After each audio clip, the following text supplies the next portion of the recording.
आप लोगों को कि इतनी देर किसी को बैठ के सुनना सबसे बड़ी बात ये होती है, क्योंकि जब वहाँ पे हम बैठ के किसी को सुनते हैं तो उतना पेशेंस रखना पड़ता है, ये मुझे लगता है। और एक्चुअली मैं 26 साल की हूँ। 2011 में चलती ट्रेन से मुझे कुछ बदमाशों ने, मैं वॉलीबॉल चैंपियन भी रह चुकी हूँ, 2011 में चलती ट्रेन से मुझे बदमाशों ने एक गोल्ड चेन पहनी थी, चलती ट्रेन से मुझे उठा के बाहर फेंक दिया था। लखनऊ से दिल्ली आ रही थी मैं। कंपार्टमेंट में बहुत सारे, जनरल कंपार्टमेंट था, बहुत सारे लोग थे, किसी ने मना नहीं किया। एक प्लेयर का जो स्पिरिट होता है वो अपने आप, जब कोई छीनने की कोशिश करता कुछ भी वो देता नहीं है, तो मेरे में भी था, मैंने मना किया और उन्होंने मुझे चलती ट्रेन से वो 4-5 उन्होंने बाहर फेंका। दुर्भाग्य ये था कि उसी समय दूसरी ट्रैक से ट्रेन आई और मैं उस ट्रेन में टकराई, फिर नीचे गिरी, दोनों ट्रेनें निकल गईं। कुछ देर बाद मैंने हाथ को ऐसे रख के उठने की कोशिश किया तो देखा कि मेरा पैर कट चुका था। थाई को उठा के देखा, मेरा पैर ऐसे जीन्स में लटका हुआ था, ब्लड फोर्स निकल रहा, दूसरे पैर की हड्डियाँ टूट टूट के बाहर निकल चुकी थी। पूरी रात में चिल्लाती रही ट्रैक पे, छोटे छोटे पत्थर ऐसे चिल्लाती रही कि कोई बचा ले, कोई नहीं आया बचाने। और जब पूरी रात चिल्लाते चिल्लाते इतना कि मुझे दिखाई भी देना बंद हो गया, जब ट्रेन आता था तो वाइब्रेट होता था। इतना ही नहीं, फ्री का इन्विटेशन भी लोगों को मिल गया था, कुछ लोगों को। ट्रैक पे आपने ट्रेन की ट्रैक पे छोटे छोटे चूहे देखे होंगे, मेरे कटे हुए पैर पे आग के मेरे पैर कुतर रहे थे। मेरा हाथ, मैं ब्रेन कॉन्शियस मेरा पूरा काम करता मेरे, लेकिन बॉडी में कोई भी मूवमेंट नहीं था। पूरे पल में वही चीज़ें सोच कि कैसे मैं अपने आप को कैसे बचा पाऊँ। लेकिन करीब पूरी रात ऐसे बीता। सुबह गाँव वालों ने मुझे बरेली डिस्ट्रिक्ट हॉस्पिटल यूपी में है, वहाँ पे हुआ था ये। सुबह गाँव वालों ने मुझे उठाया, डिस्ट्रिक्ट हॉस्पिटल ले जाके रखा, तो फार्मासिस्ट, डॉक्टर, सीएम जितने लोग थे आपस में बातें कर रहे हैं, हमारे पास तो एनेस्थीसिया नहीं है, ब्लड नहीं है, इसका इलाज शुरू करें तो हम कैसे करें। मुझे भी नहीं दिखाई तो नहीं, लेकिन मेरा सुनाई दे रहा था सब कुछ। वहाँ पे कहाँ से हिम्मत आई मुझे भी नहीं पता। मैंने बोला वहाँ पे कि सर जब मेरा पूरा पैर कटा, तब मैंने इतनी देर रेलवे ट्रैक पे थी, मैं उस चीज़ को बर्दाश्त किया, तो अभी तो आप मेरे अच्छे के लिए मेरे पैर काटेंगे। शायद आपको यकीन नहीं होगा, या फिर कभी आप लोगों ने ये चीज़ नहीं देखी, कोई डॉक्टर या फार्मासिस्ट अपना ब्लड दे के किसी पेशेंट को बचाया। मेरी इस बात को सुनने के बाद वहाँ के डॉक्टर और फार्मासिस्ट दोनों ने एक यूनिट ब्लड दिया और मेरे पैर को बिना एनेस्थीसिया अलग कर दिया गया। आज भी मैं उस दर्द को महसूस करती हूँ, जब भी मैं जब बोलती हूँ तब मैं वो चीज़ें महसूस करती हूँ। उसके बाद जब बात मीडिया में आई, लोगों को पता चला कि रिमा नेशनल प्लेयर है, KGMC king George medical college Lucknow में एडमिट करा, लखनऊ से फिर sport minister, AIIMS trauma centre Delhi. तब तक सब ठीक ठाक चल रहा था, प्लेयर होने की वजह से अच्छा ट्रीटमेंट मिलना शुरू हुआ। करीब 4 महीने मैं एम्स में रही। एम्स में रहने के बाद जब मैं थोड़ा ठीक हुई, करीब 25 दिन बाद जब ठीक हुई, न्यूज़पेपर में गोल गोल लिख के आ रहे, अरुणिमा के पास टिकट नहीं था, अरुणिमा ट्रेन से कूद गई। उसका खंडन किया घर वालों ने, फिर बोला कि अरुणिमा सुसाइड करने गई थी। जिस लड़की का शरीर का एक अंग कट चुका, पूरी जिंदगी का पता नहीं, व्हील चेयर है, बैसाखी या पता, यहाँ तक कि मेरे स्पाइन में 3 फ्रैक्चर था, मुझे ये भी नहीं पता था कि मैं बेड से उठ भी पाऊंगी कि नहीं। अंदाजा लगाया जा सकता, सिर्फ अंदाजा लगाया जा सकता है कि उसकी दिलो दिमाग पे क्या चल रहा होगा, उस परिवार की क्या स्थिति रही होगी जब जिस परिवार की एक यंग एज लड़की का इस तरीके का सिचुएशन हुआ हो। फिर भी कहते हैं कि जहाँ चाह होती वहाँ राह मिली जाती है। एम्स के हॉस्पिटल के बेड पे मैंने डिसाइड किया, क्योंकि अपनी बातें हम चिल्ला चिल्ला के करें, वो सिस्टम की इतनी हाई लेवल की बातें हो रही थी कि हम एक मध्यम वर्गीय फैमिली से थे, हम अपनी बातें चिल्ला चिल्ला के कह रहे थे, लेकिन कोई नहीं सुन रहा था। लेकिन कहते हैं मैंने अपने दिल दिमाग अंतरात्मा से ये चीज़ सोच ली कि ठीक है, आज आपका दिन है, जितना चाहो बोलो, एक दिन तो मेरा दिन आने वाला, मैं प्रूफ कर दूंगी कि मैं क्या हूँ, मैं क्या थी, ये मैं प्रूफ कर दूंगी। हॉस्पिटल के बेड पे डिसाइड किया वॉलीबॉल नहीं, लाइफ का सबसे टफ गेम करना, तब मैंने माउंटेनिंग चुना। जब मैंने माउंटेनिंग कहने और करने में बहुत फर्क होता है। जब मैंने माउंटेनिंग की बात सोची और लोगों के सामने, सबसे बड़ी चीज़ थी सही गाइडेंस में ट्रेनिंग लेना, दूसरा स्पॉन्सरशिप। इतना बड़ा एक साथ तो मैंने 40 से 50 लाख मैंने वाकई में कभी नहीं देखे थे पहले। मेरे लिए बहुत बड़ी चीज़ थी वो इकट्ठा कर पाना। जब मैंने लोगों के सामने रखा कि मैं माउंटेनिंग करना चाहती हूँ, एवरेस्ट के लिए मुझे ट्राई करना है, हर किसी ने मुझे बोला कि क्या है, पागल हो चुकी हो क्या, तुम्हारा दिमाग खराब हो चुका, तुम कभी नहीं कर सकती माउंटेनिंग। एक पैर आर्टिफिशियल है, दूसरे में रॉड है, और तुम्हारा दिमाग खराब है, स्पाइन में भी फ्रैक्चर है, तुम पागल होगे, चुपचाप कोई नौकरी करो, जीवन यापन करो। क्योंकि लोगों का सबसे बड़ा प्रॉब्लम ये होता है, लोग फिजिकल देखते, पैरों को मेरी अंतरात्मा में क्या चल रहा था वो तो किसी को पता ही नहीं था। मुझे लगता है कि आज यहाँ पे मैं भी सुबह से देख रही हूँ, इतनी अच्छी अच्छी चीज़ें मैंने सीखी यहाँ पे। बहुत बड़े बड़े स्पीकर को शायद आप लोगों ने भी, आज मैं भी आपको यहाँ पे कि चाहे जितना मोटिवेट करूँ, चाहे जितना चीज़ें मैं बताऊँ, लेकिन मुझे लगता है सबसे बड़ा मोटिवेटर कौन होता है? आप खुद। जिस दिन किसी भी लक्ष्य के प्रति आपकी अंतरात्मा जाग गई, आपको कोई नहीं रोक सकता उस लक्ष्य को पाने में। ये मैं किताब से बातें नहीं बोल रही हूँ, ये मैं एक एक पल ये मैं कोई भी किताब की बातें नहीं, एक एक पल आज जो मेरा 26 साल का एक्सपीरियंस है वो मैं बता रही हूँ सिर्फ आपको। उसके बाद किसी तरीके से मैनेज किया मैंने। भाई साहब, मेरा परिवार मेरा बैकबोन था। परिवार ने मुझे, भाई साहब ने मुझे कहा कि मैडम बछेंद्री पाल जिन्होंने 1984 में एवरेस्ट समिट का, उनसे मिलते हैं, वो जरूर कुछ ना कुछ करेंगे। हॉस्पिटल से निकलने के बाद मेरे राइट लेग में स्टिचेस लगी थी। मैंने डायरेक्टली घर जाने की बजाय, जब लोग ये सोचते हैं कि मुझे अपना जीवन यापन कैसे करना है, जब लोग ये सोचते हैं कि मुझे अपनी जिंदगी के, मेरे दिमाग में सिर्फ 2 चीज़ें चल रही थी, मुझे इनका जवाब कैसे देना है और एवरेस्ट समिट कैसे करना है। फर्स्ट तुरंत गए बछेंद्री मैम के पास। जब मिले, मैम ने फर्स्ट टाइम जब मुझे देखा तो उन्होंने कहा, अरुणिमा, उनकी आंखों में आंसू आ गए। उन्होंने बोला, अरुणिमा, तूने ऐसी हालात में एवरेस्ट जैसे दुरूह पहाड़ के बारे में सोचा तो तूने अपने अंदर पे एवरेस्ट फतह कर लिया, तो सिर्फ लोगों के लिए। मेरे परिवार को छोड़ के बाहर की पहली ऐसी महिला थी जिन्होंने मुझ पर भरोसा किया था कि हाँ अरुणिमा, तुम कर सकती हो। मेरे लिए वही बहुत बड़ी चीज़ थी। प्लानिंग भी कर ली, मैम भी मिल गई, सब हो गया, लेकिन जब उतरते हैं फील्ड में तब पता चलता है कि हम क्या हैं। रोड हेड से मैं पहुंच गई। मैडम ने कहा कि ठीक है, तुम्हारे कहने तुम्हारे सोचने से कुछ नहीं होगा रणिमा, प्रूफ करो कि कर सकती हो। मैंने कहा बस एक मौका चाहिए मुझे।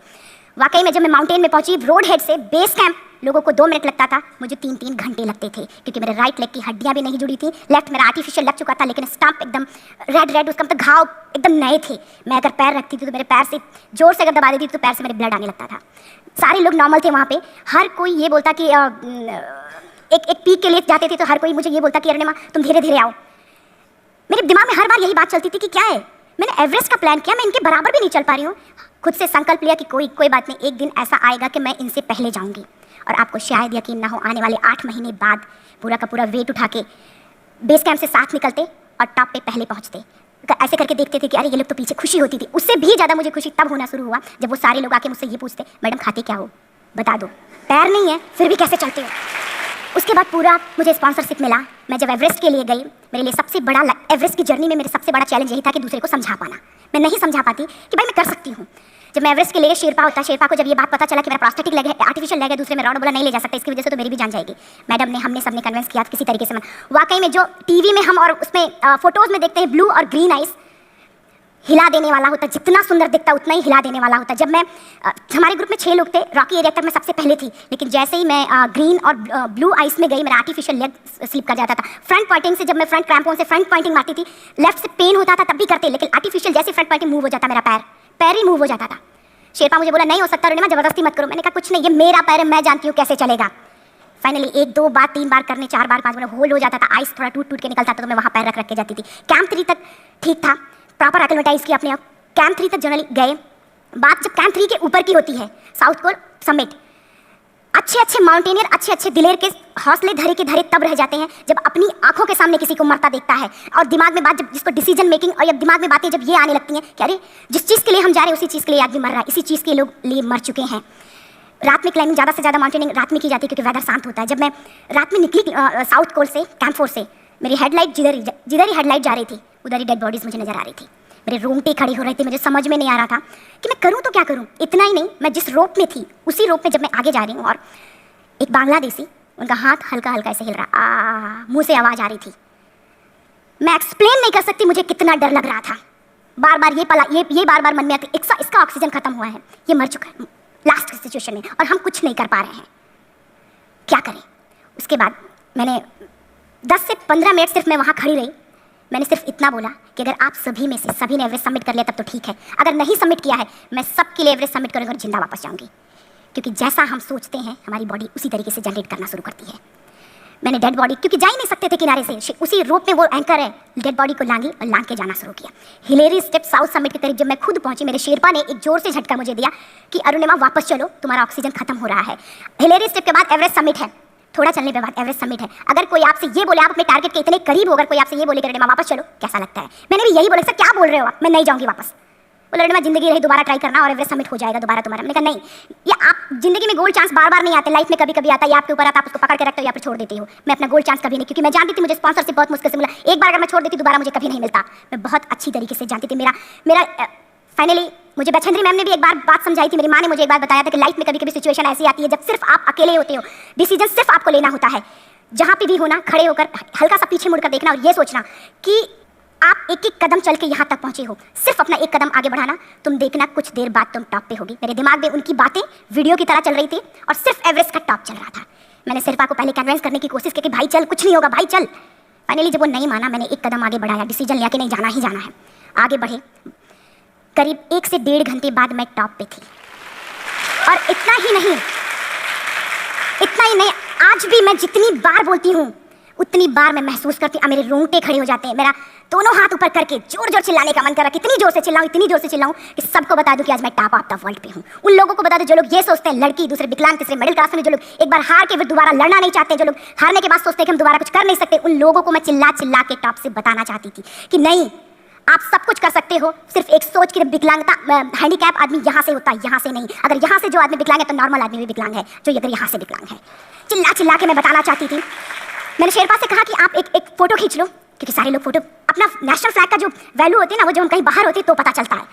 मुझे भी बहुत खुशी हो रही थी, फ्लैग को हक किया और बोला फोटो खींचो। बोला पागल हो गई है, तेरा ऑक्सीजन कभी भी खत्म हो जाएगा, नीचे चल। कहने एक फोटो खींच लो। फोटो खींचा उसने। वो तो अगली बार इतना तेज गुस्सा हुआ, मैंने उसको बोला कि भाई वीडियो भी बना ले। 8848 की हाइट पे ऑक्सीजन खत्म हो रहा है, आज हम भी हंस रहे हैं आप लोगों के साथ क्योंकि यहाँ पूरा ऑक्सीजन है। और 8848 की हाइट पे जब मुझे शेरपा, कोई भी शेरपा को बोलेगा भाई वीडियो बना, तो परेशान हो जाएगा, पागल हो चुकी है, तू मर जाए, मैं जा रहा हूँ नीचे। मैंने कहा नहीं कुछ नहीं होगा, बनाओ वीडियो। किसी तरीके से मन में 4-5 पेयर बैटरी रख के लेके गई कि डिस्पोजल कैमरा एक अलग कैमरा की, मतलब एक नहीं काम करेगा तो दूसरा करेगा, प्रॉपर प्लानिंग से। शायद आप लोग भी सोचो कि वाकई में लड़की को इतना बड़ा रिस्क लेने की क्या जरूरत थी कि जिंदगी कभी भी जा सकती थी इसकी, लेकिन मैंने वो रिस्क लिया क्यों? क्योंकि मैं चाहती थी, कहीं ना कहीं से मेरे भी दिमाग में बात आ चुका था कि मैं जिंदा वापस ना जाऊं। मैं चाहती थी कि अगर मैं जिंदा ना जाऊं तो ये वीडियो मेरे इंडिया शेरपा से मैंने यही बात बोली, ये वीडियो अगर मैं जिंदा नहीं जाती, ये वीडियो मेरे इंडिया पहुंचा देना, मेरे यूथ तक चला जाता, क्योंकि मैं चाहती थी कि 11 अप्रैल 2011 को मेरा एक्सीडेंट हुआ, 21 मई 2013 10:55 पे मैं टॉप ऑफ द वर्ल्ड पे थी। ऑलमोस्ट 1 से 2 साल के अंदर कैसे यहाँ से मैंने ये चीज़, मैंने कभी भी कामयाब होने की मेरी वो जिंदगी बन चुकी थी, मेरा जुनून बन चुका था, मेरा पैशन बन, मेरा जिद बन चुका था, वो मेरा सोते उठते बैठते सिर्फ मुझे एवरेस्ट दिखाई जाए। और मुझे लगता है किसी को भी अगर अपना लक्ष्य पाना है, यहाँ से अगर वो पागलपन जब तक नहीं आएगा तब तक नहीं होगा वो। फाइनली उसने वीडियो बनाया। आप बोलो फटाफट रिमा नीचे भागो। जब मैं टॉप पे थी तो कुछ लोग और भी थे, लेकिन 10:55 पे मैंने एवरेस्ट समिट 11 बजे के बाद अगर कोई अटेम्प्ट करने की कोशिश करता है तो उसको सुसाइड अटेम्प्ट बोलते हैं। जैसे ही मैं नीचे चलना शुरू किया, मैंने कहा भाई हाँ चल नीचे चलते हैं। ज़्यादा से ज़्यादा मौतें नीचे आते वक्त होती हैं एवरेस्ट पे। जब मैं नीचे आ रही हूँ, थोड़ा दूर ही मैं नीचे चली थी, मेरा ऑक्सीजन पूरी तरीके से खत्म। सिर्फ अंदाजा लगा सकता है कि जब ऑक्सीजन खत्म हुआ क्या परिस्थिति रही होगी। मैं ऐसे नीचे गिर गई और शेरपा मुझे बोला कि रिमा मुझे यकीन नहीं था कि तू एवरेस्ट समिट कर पाएगी, लेकिन फिर भी तूने किया। मैं चाहता हूँ कि रिमा जिंदा चल, तू वापस उठ, खड़ी हो। मुझे खड़ा करने की वो कोशिश कर रहा था बार बार, मैं खड़ी नहीं हो पा रही थी, वाकई में दम ही नहीं था। लेकिन फिर भी कहते हैं कि जैसे हमारे नियम होते हैं वैसे ऊपर वाले के भी नियम है। उसकी लिस्ट में जब मेरा नाम नहीं है तो वो मुझे नहीं ले जा सकता। अगर दूसरी चीज़, मेरा कॉन्सेप्ट एकदम क्लियर हो चुका था। जब रेलवे ट्रैक पे मैं थी, रेलवे ट्रैक पे 7 घंटे में पड़ी थी, 49 ट्रेन अप डाउन हुई थी, तो मेरा कॉन्सेप्ट एकदम क्लियर हो चुका था। इसका मतलब है कि ऊपर वाले अगर मुझे कुछ बचाया है तो कुछ ना कुछ इतिहास रचने के लिए बचाया है। मैंने पॉजिटिव तरीके से सोचा। और उसी समय एक ब्रिटिश क्लाइंबर नीचे से ऊपर आ रहा था और उसके पास 2 ऑक्सीजन, उसने एक को वहीं फेंका और दूसरे को लेके नीचे जाना शुरू किया क्योंकि वेदर खराब था। मेरा शेरपा मुझे एंकर किया और जाने लगा नीचे, और वो फटाफट उसको लेके आए, मुझे लगाया। उसने बोला रिमा तू बहुत लकी है कि तुझे यहाँ पे ऑक्सीजन मिला है। वाकई में ऊपर वाला भी चाहता कि तू जिंदा रहे।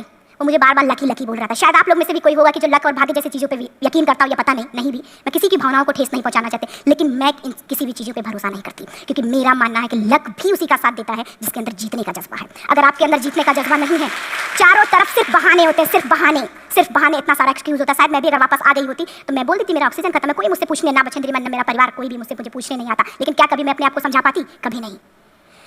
फाइनली जो भी था, लक भाग्य किस्मत में नीचे आ रही थी, बहुत खुश थी। माउंटेन, डेड बॉडीज, मेरा शेरपा, ये लोग थे। मैं किसी से शेयर भी नहीं कर पा रही थी कि अरे मैंने एवरेस्ट समिट किया, किसी से शेयर भी नहीं कर पा रहे थे। फटाफट मैंने नीचे हील मार के, हमारे से हील मार के नीचे आ रहे थे। एकाएक मेरा प्रोस्थेटिक लेग, पूरा का पूरा लेग ही निकल गया। -60 डिग्री तक टेम्परेचर डाउन हो जाता है एवरेस्ट पे। मेरा हाथ वगैरह ये सब ऐसे मूवमेंट, ऐसे मुड़ नहीं रहा था, ब्लड निकलने लगा था, ये सब यहाँ पे। मुझे शेरपा से मैं बोल रही कि ऑलरेडी मेरा पैर कटा हुआ है, अगर दिमाग में ये बात है कि मेरा हाथ भी काटना पड़ेगा, कैसा लगेगा मेरे दिमाग में? क्योंकि ये ऐसा मूवमेंट, रेड 3 स्टेज होती हैं। रेड मेरा हो चुका था, रेड, ब्लैक, ब्लू, ब्लैक हो तो काटना पड़ेगा। तो बार बार मैं बोल रही हूँ शेरपा से कि भाई हाथ मेरा कुछ हो रहा है, इसमें मूवमेंट नहीं हो रहा है, यहाँ सबसे ब्लड हो। बोला अरे मैं कुछ नहीं, जितना नीचे जाएंगे उतना अच्छा होगा। प्रोस्थेटिक लेग मेरा निकल चुका है, मैं रुकी, मेरा ऑक्सीजन चलना बड़े मुश्किल से, लक भाग्य किस्मत जो भी था मुझे मिला था। शेरपा मेरे आगे है, लास्ट मोमेंट तक वो मुझे बोलेगा अगर वो मैं नहीं चलती, वो मुझे छोड़ के चला जाए। गलती उसकी भी नहीं होती, क्योंकि वो क्या करे, क्लाइंबर की वजह से तो अपनी जान वो भी दी, गलती उसकी भी नहीं है। लास्ट में मेरी आंखों से आंसू निकलने लगा। मैंने सोचा क्या करूँ अब? रोने अपने आप आंसू नहीं, कहीं ना कहीं से आ ही जाता है। दूसरे पल मुझे समझ में आ गया कि रोने धोने से कुछ नहीं होगा। मैंने आंसू को पूछा और रोप, जो मेरी रोप थी, रोप को पकड़ा, दूसरे हाथ से आर्टिफिशियल लेग को, पैर को घसीट के चला शुरू हो गया, क्योंकि मेरे पास यही था।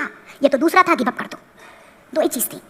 पैर को घसीट चलना शुरू। कुछ दूर नीचे चलने के आने के बाद रॉक था, उसमें घुसे, पैर को खोला, सही किया, फिर नीचे चला। Camp 4 to summit to camp 4 3500 feet है, और इसमें टोटल जनरली लोग 16 से 17 घंटे में समिट कर लेते हैं। मुझे टोटल 28 घंटे लगे थे। हर माउंटेनियर, चाहे बाहर का या फिर इंडिया का, हर किसी ने ये मान लिया था कि अरुणिमा जिंदा वापस नहीं आएंगी। हर किसी ने ये चीज़ मान लिया था। लेकिन मुझे लगता, जब मैं वापस साउथ पोल पहुंची, जब मैं टेंट का जिप खोला, मैंने हर किसी ने कहा कि अरे तू यहाँ है, हम तो सब सोच लिए थे तू चली गई। हर किसी ने ये बोला था। फिर सब खुशी मना रहे थे हम सब। लेकिन ये सब बताने का मेरा सिर्फ एक मकसद था कि सब कुछ हम में है, हम जैसा चाहे वैसा कर सकते हैं। ऑलरेडी टाइम हो चुका है।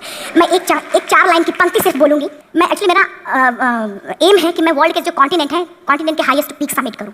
एशिया का एवरेस्ट हो चुका है, अफ्रीका के किलिमंजारो हो चुका है, यूरोप का एल्ब्रुस हो चुका है। 23 नवंबर को मैं जा रही हूँ ऑस्ट्रेलिया हाईएस्ट पीक के लिए। बस आप लोगों की गुड विशेस चाहिए। और 4 लाइन, अभी तो इस बाज की असली उड़ान बाकी है, अभी तो इस बाज की असली उड़ान बाकी है, अभी तो इस परिंदे का इम्तिहान बाकी है, अभी मैंने लांघा है समुद्रों को, अभी तो पूरा आसमान बाकी है। Thank you so much, thank you.